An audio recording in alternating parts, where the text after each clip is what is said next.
I care about your feelings. I care about your money. And right now, if you're thinking about buying a house in certain states, you're about to make one of the biggest financial mistakes of your life. I'm Kevin O'Leary, and I've made millions in real estate.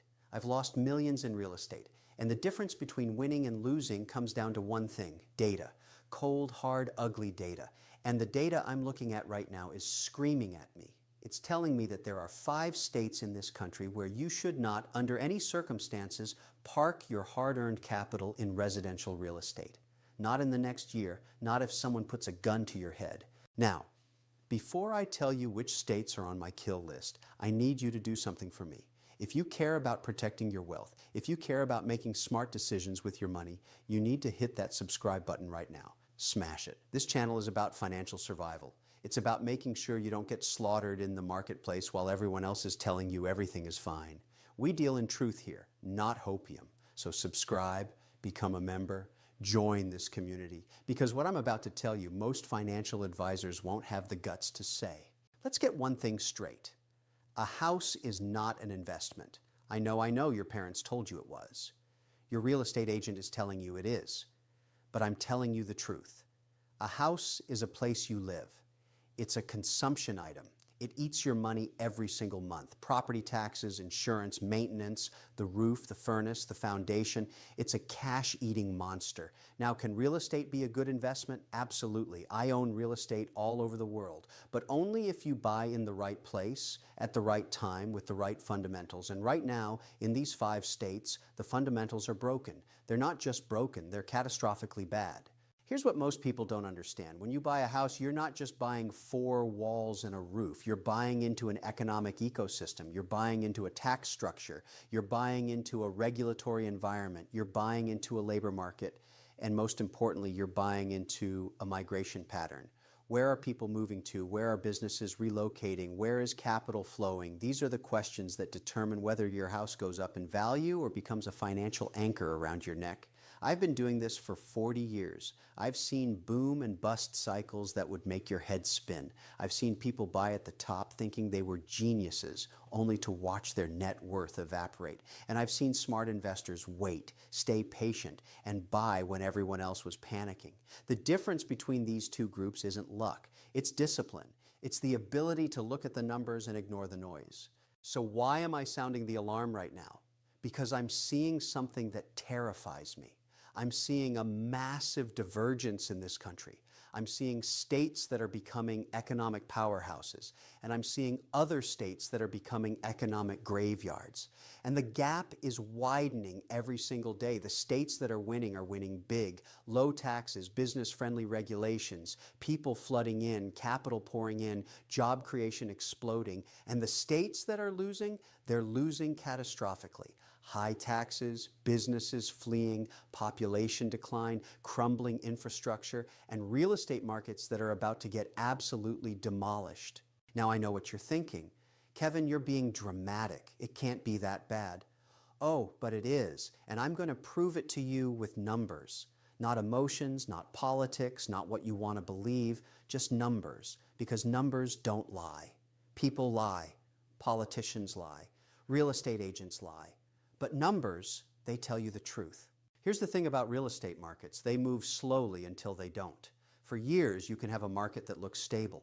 Prices are flat, maybe going up a tiny bit, and everyone thinks everything is fine. But underneath, the fundamentals are rotting, businesses are leaving, young people are leaving, the tax base is shrinking. And then one day, boom, the market cracks. And when it cracks, it doesn't just go down 10% or 20%. It can go down 30, 40, even 50%. And if you bought at the peak, you're wiped out. Your equity is gone. You're underwater on your mortgage. And you're stuck. You can't sell. You can't move. You're trapped. This is what I'm trying to save you from. This is why I'm making this video. Because I can see the cracks forming. I can see which states are about to fall off a cliff. And I don't want you to be the person holding the bag when it happens. Let me tell you how I analyze real estate markets. First, I look at migration data. Are people moving in or moving out? If net migration is negative, that's a red flag. Because when people leave, demand for housing drops. And when demand drops, prices follow. Second, I look at business formation and business exits. Are companies being created or are they shutting down? Are major employers staying or leaving? Third, I look at the tax environment. Are taxes going up or down? Because taxes are a cost, and in real estate, costs matter. Fourth, I look at regulations. How easy is it to build new housing? How easy is it to run a business? Because if it's hard to build and hard to do business, that's a problem. And fifth, I look at debt levels. How much debt does the state have? How much debt do the municipalities have? Because that debt has to be paid, and it gets paid through higher taxes, which drives more people away. When I run these 5 factors through my analysis, 5 states pop up as absolute disasters. These are states where every single metric is flashing red. And if you buy a house in one of these states, you're not making an investment. You're lighting your money on fire. Now, I'm going to walk you through each of these states. I'm going to show you exactly why they're on my avoid list. I'm going to give you the data, I'm going to give you the trends, and I'm going to explain what happens next. Because this isn't just about real estate. This is about the future of America. We're watching a massive reshuffling of economic power. And the states that don't adapt, the states that keep doing the same things that are driving people away, they're going to become economic wastelands. But before I reveal the first state, you need to understand something. This isn't about politics. I don't care if you're a Democrat or a Republican. I care about your money. I care about whether you're making smart decisions or stupid decisions. And buying a house in the wrong state right now is a stupid decision, period. End of story. So here's what I need from you. I need you to put your emotions aside. I need you to look at the facts, and I need you to be honest with yourself about what's really happening. Because the real estate market doesn't care about your feelings. It doesn't care if you love the weather or if your family lives there. It only cares about supply and demand. And right now, in these 5 states, the demand is dying. Are you ready? Are you ready to see which states are about to become financial quicksand? Good. Let's start with the first one. State number 1, California. Now, before you start yelling at me in the comments, let me be clear. I love California. I've made a fortune in California. I have investments in California. But I'm telling you right now, if you're a regular person thinking about buying a primary residence in California, you're making a mistake. Here's why. The tax burden in California is absolutely crushing. You've got state income tax that can hit almost 14% at the top bracket. You've got property taxes, you've got sales taxes, you've got gas taxes, you've got taxes on taxes. And what are you getting for all those taxes? Crumbling roads, failing schools in many districts, a homelessness crisis that's out of control, and wildfires that are getting worse every single year. But here's the real problem. The migration data is devastating. For years now, California has had net negative domestic migration. That means more Americans are leaving California than moving in. And who's leaving? The middle class, the people who actually pay taxes, the people who actually work and build businesses. They're fleeing to Texas, to Florida, to Tennessee, to Nevada. Why? Because they're tired of getting crushed by taxes. They're tired of regulations that make it impossible to do business. They're tired of paying $2 million for a house that would cost $400,000 anywhere else. Now, some people say, but Kevin, California has tech companies, California has Hollywood, California has the weather. Yeah, and you know what? Tech companies are opening massive offices in Austin and Miami. Hollywood is filming in Georgia and New Mexico because of tax incentives. And the weather doesn't matter if you can't afford to live there. Let me tell you something about real estate. Location matters, but value matters more. And right now, California real estate is overvalued by any metric you want to use. Price to income ratios are off the charts. Price to rent ratios are off the charts. The only reason prices haven't crashed yet is because of low inventory. But that's changing. As more people leave, as more houses hit the market, supply is going to overwhelm demand. And when that happens, watch out. Here's what really scares me about California. The state has massive unfunded pension liabilities. We're talking hundreds of billions of dollars that they owe to retired government workers. How do you think they're going to pay for that? Higher taxes. And what happens when you raise taxes? More people leave. It's a death spiral. And if you own real estate in that death spiral, you're going down with it. State number 2, Illinois. Oh boy, where do I even start with Illinois? This state is a fiscal disaster. It's not heading toward a disaster, it's already there. Illinois has some of the highest property taxes in the entire country. In some counties, you're paying 2, 3, even 4% of your home's value every single year just in property taxes. Think about that. If you buy a $500,000 house, you could be paying $15,000 a year in property taxes alone. That's insane. That's more than some people pay in rent. And what's happening in Illinois? The same thing that's happening in California. People are fleeing, the population is shrinking, and it's not just people leaving, it's businesses leaving too. Major corporations have moved their headquarters out of Illinois. They're going to Texas, to Florida, to other states that actually want them. Boeing left, Caterpillar left, Citadel, the massive hedge fund, left. When billionaires are running away from your state, that should tell you something. Chicago, which is the economic engine of Illinois, is in decline. The murder rate is through the roof. Businesses are closing. The downtown is becoming a ghost town in some areas. And the state government keeps raising taxes to try to plug budget holes, which just drives more people away. It's the same death spiral I just described in California, but it's even worse because Illinois doesn't have the weather or the tech industry to fall back on. Here's the thing about Illinois real estate. If you buy a house there, you're not just buying the house. You're buying into a broken system. You're betting that somehow, magically, Illinois is going to turn things around. And I'm telling you, it's not going to happen. Not without massive structural changes. And those changes aren't coming because the politicians in Illinois are more interested in protecting their power than fixing the problems. State number 3, New York. Now, I know New York. I've done business in New York for decades. New York City is one of the greatest cities in the world. But let me tell you something. The state of New York is committing economic suicide. The taxes are outrageous. The regulations are suffocating. And the attitude toward business is downright hostile. I moved my personal residence out of New York years ago because I got tired of writing massive checks to a state government that wasted my money. And I'm not alone. Thousands of high earners have left New York. They've gone to Florida, which has no state income tax. They've gone to Texas, which has no state income tax. They've gone to Tennessee, which has no state income tax. Are you seeing a pattern here? People follow tax policy. Capital follows tax policy. And right now, capital is running away from New York as fast as it can. The real estate market in New York is being held up by foreign buyers and by people who are trapped in rent-controlled apartments. But that's not a sustainable model. As more companies allow remote work, as more people realize they can live anywhere, why would they choose to pay New York prices and New York taxes? They wouldn't, and they're not. Here's what's going to happen in New York. The tax base is going to continue to shrink as high earners leave. The state is going to raise taxes even more to make up for the lost revenue.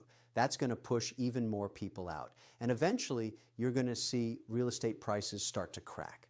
Not in Manhattan, maybe. Manhattan has always been its own beast. But in the suburbs, in upstate New York, in the outer boroughs, you're going to see prices fall. And if you're the person who bought at the peak, you're going to lose a fortune. State number 4, New Jersey. New Jersey has the highest property taxes in America. Read that again, the highest. You can buy a modest house in New Jersey and pay $20,000, $30,000, even $40,000 a year in property taxes. That's not a mortgage payment. That's just the tax. And what are you getting for that money? Not much. The schools are good in some areas, terrible in others. The roads are a mess. The public pension system is broke. And the state is run by politicians who think the answer to every problem is to raise taxes. New Jersey is geographically stuck between New York and Philadelphia. It should be thriving because of that location, but instead it's dying. Why? Because people are tired of being taxed to death. They're tired of watching their neighbors move to Pennsylvania, which has much lower property taxes. They're tired of seeing businesses close or relocate. Here's the cold, hard truth about New Jersey real estate. The only reason it has any value at all is because of proximity to New York City. People live in New Jersey and commute to New York. But with remote work becoming permanent for many companies, that commute doesn't matter anymore. If you don't have to go to the office 5 days a week, why would you pay New Jersey prices and New Jersey taxes? You wouldn't. And that's why New Jersey real estate is going to get hammered. I talk to business owners all the time who have operations in New Jersey. And you know what they tell me?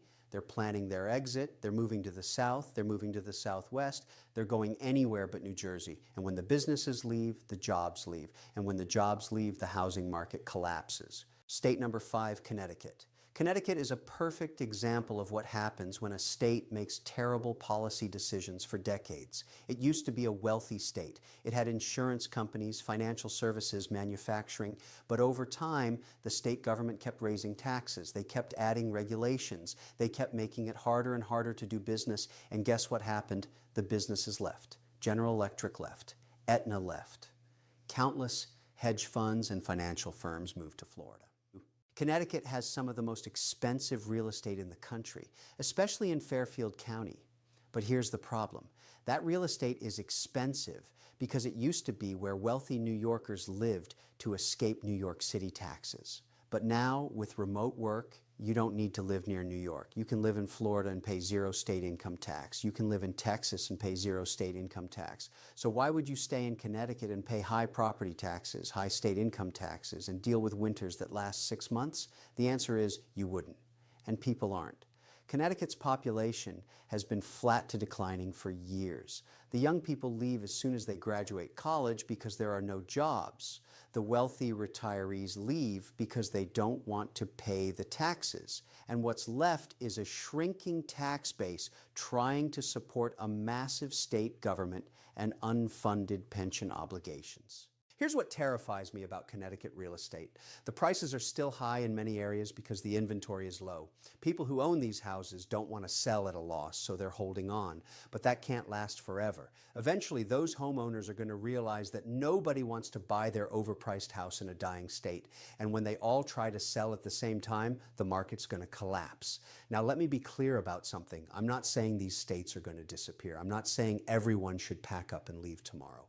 What I'm saying is this: if you're thinking about buying real estate as an investment, if you're thinking about where to park your capital for the next 10 or 20 years, these 5 states are the wrong choice. The trends are against you. The fundamentals are against you. The numbers are against you. You know what I always say on Shark Tank? The numbers don't lie, and right now, the numbers in these 5 states are screaming at you to stay away. So what should you do instead? Where should you be looking? That's what I'm going to tell you next. So now, you're probably asking, Kevin, if these 5 states are disasters, where should I put my money? What states are actually worth investing in? And that's the right question to ask. Because complaining about problems is easy. Finding solutions, that's hard. But I'm going to give you the framework to make smart decisions. First, let me tell you what I look for when I'm analyzing real estate markets. I want to see positive net migration. I want to see people moving in, not moving out. I want to see businesses relocating to the state, not fleeing from it. I want to see a business-friendly tax environment. Notice I didn't say no taxes, I said business-friendly, because taxes pay for infrastructure, schools, and public safety, but they need to be reasonable. I want to see a state government that lives within its means, that doesn't have massive unfunded liabilities that are going to turn into future tax bombs. And I want to see job creation. Real jobs, not government jobs, private sector jobs that actually produce value. When I look at the country through this lens, a few states stand out. Texas, Florida, Tennessee, Arizona, North Carolina. These are states that are winning right now, and they're winning because they're doing the opposite of what California, Illinois, New York, New Jersey, and Connecticut are doing. They have low taxes or no state income tax. They have reasonable regulations. They're attracting businesses like crazy, and people are flooding in. Now, does that mean you should run out and buy a house in Texas tomorrow? Not necessarily, because here's the thing about real estate: timing matters. And right now, because everyone knows these states are hot, prices have gone up significantly. In some markets, they've gone up too much too fast. So you need to be careful. You need to do your homework. You need to look at specific markets, specific neighborhoods, specific properties. But here's the difference. If you buy in a growing state, even if you overpay a little bit, you've got demographic trends on your side. You've got economic growth on your side. You've got migration patterns on your side. Over time, those fundamentals will bail you out. But if you buy in a dying state, even if you get a good deal, you're fighting against the tide. And fighting against the tide is exhausting and expensive. Let me give you an example. Let's say you buy a house in Austin, Texas for $600,000. And let's say you overpaid by $50,000 because the market is hot. That's not ideal, but you know what? Austin is growing like crazy. Companies are moving there, young people are moving there, the job market is strong. In 5 or 10 years, that $50,000 overpayment won't matter because the market will have grown past it. But now let's say you buy a house in Hartford, Connecticut for $400,000. And let's say you got a great deal because the sellers were desperate. You think you're smart. But in 5 or 10 years, that house might be worth $350,000 because Hartford is shrinking. The economy is weak, people are leaving, you got a good deal on a bad investment. This is what most people don't understand about real estate. Price is what you pay. Value is what you get. And value is determined by fundamentals, not by feelings. I don't care if you love the neighborhood or if you have great memories from visiting as a kid. The market doesn't care about your feelings. The market only cares about supply and demand. Now let me talk about something else that's happening right now. Interest rates. A lot of people are freaking out about interest rates. They're saying, Kevin, rates are higher than they've been in years. Should I wait to buy? And here's what I tell them. Interest rates matter, but they're not the only thing that matters. And in fact, sometimes higher interest rates create opportunities because they scare other buyers away. When everyone is scared, that's when you can find deals. But here's the key. You still need to buy in the right place. A high interest rate on a house in a growing market is better than a low interest rate on a house in a dying market. Because with the growing market, you can refinance later when rates come down. But with the dying market, you're stuck with a depreciating asset no matter what the interest rate is. I've been investing in real estate for 40 years. I've seen interest rates at 3% and I've seen them at 18%. And you know what I've learned? The rate matters less than the location. Always. Without exception. A good property in a good market will make you money at almost any interest rate. A bad property in a bad market will lose you money even if the rate is zero. So here's my advice to you. If you're thinking about buying a house, stop thinking about it as a place to live and start thinking about it as a business decision, because that's what it is. You're committing hundreds of thousands of dollars of capital. You're taking on debt. You're accepting risk. This is a business transaction. Treat it like one. Do your research. Look at the migration data. Look at the business climate. Look at the tax environment. Look at the job market. Look at the state's fiscal health. Look at crime rates. Look at school quality. Look at infrastructure. And then make a decision based on facts, not emotions.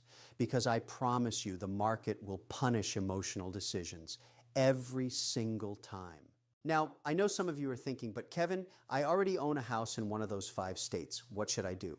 And that's a tough question because selling a house is expensive. You've got realtor commissions, closing costs, moving expenses, and you might be underwater if you bought recently. So I'm not telling you to panic and sell immediately, but I am telling you to have a plan. If you're young and mobile, if you don't have deep roots keeping you in that state, seriously consider relocating. Look for opportunities in growing states. Look for jobs in growing markets because your biggest asset isn't your house. It's your ability to earn income. And you want to be in a place where economic opportunity is expanding, not contracting. If you're older, if you're close to retirement, if you have family ties that make moving difficult, then you need to be realistic about what your house is worth. Don't assume it's going to appreciate. Don't assume you're going to sell it for some huge profit. Plan for the possibility that it might be worth less when you're ready to sell, and make sure your retirement plan doesn't depend on tapping home equity that might not be there. And if you're a landlord, if you own rental properties in one of these states, watch your numbers like a hawk. As soon as your cash flow turns negative, as soon as the property stops making money, get out.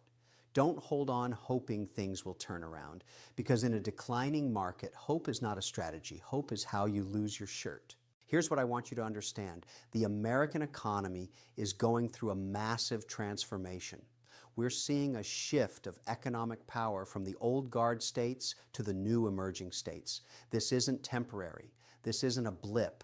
This is a fundamental restructuring that's going to play out over decades. And the real estate markets are reflecting that shift. The states that embrace free market principles, that keep taxes low, that welcome businesses, that treat their residents like customers instead of subjects, those states are going to thrive. And the states that continue down the path of high taxes, excessive regulations, and hostility toward business, those states are going to decline. It's that simple. You have a choice. You can ignore the warning signs. You can pretend that everything is fine. You can buy that house in California or Illinois or New York or New Jersey or Connecticut and hope that somehow, magically, things will work out.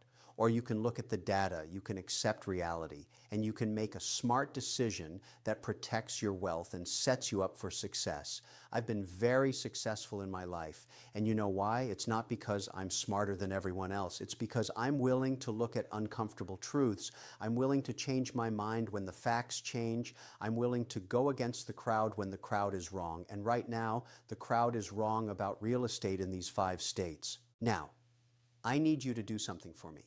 If this video opened your eyes, if it made you think differently about where you're going to invest your money, I need you to smash that like button right now. I need you to share this video with everyone you know who's thinking about buying real estate, because this information could save them from making a catastrophic financial mistake.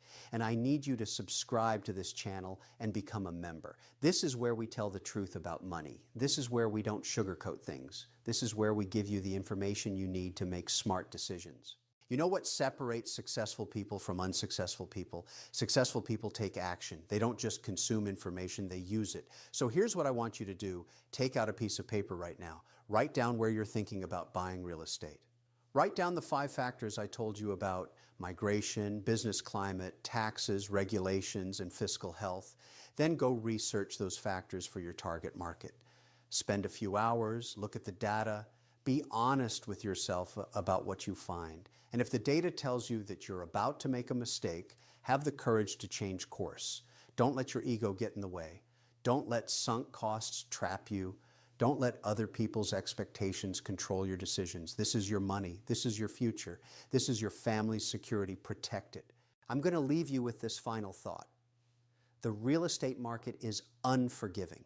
It doesn't care about your dreams. It doesn't care about your plans. It only cares about fundamentals. And right now, the fundamentals in California, Illinois, New York, New Jersey, and Connecticut are broken. You can choose to believe that, or you can choose to ignore it. But the market is going to do what the market is going to do, regardless of what you believe. I've given you the information. I've shown you the warning signs. Now it's up to you to decide what to do with it. Are you going to be the person who looks back in 5 years and says, I wish I had listened to Kevin? Or are you going to be the person who says, I'm so glad I paid attention and made a smart decision? The choice is yours. But remember, in business and in life, you don't get what you deserve. You get what you negotiate. And right now, if you negotiate with a dying real estate market, you're going to lose. Don't be that person. Be smarter. Be better. Protect your money. Thank you for watching. Now get out there and make smart decisions. Your future self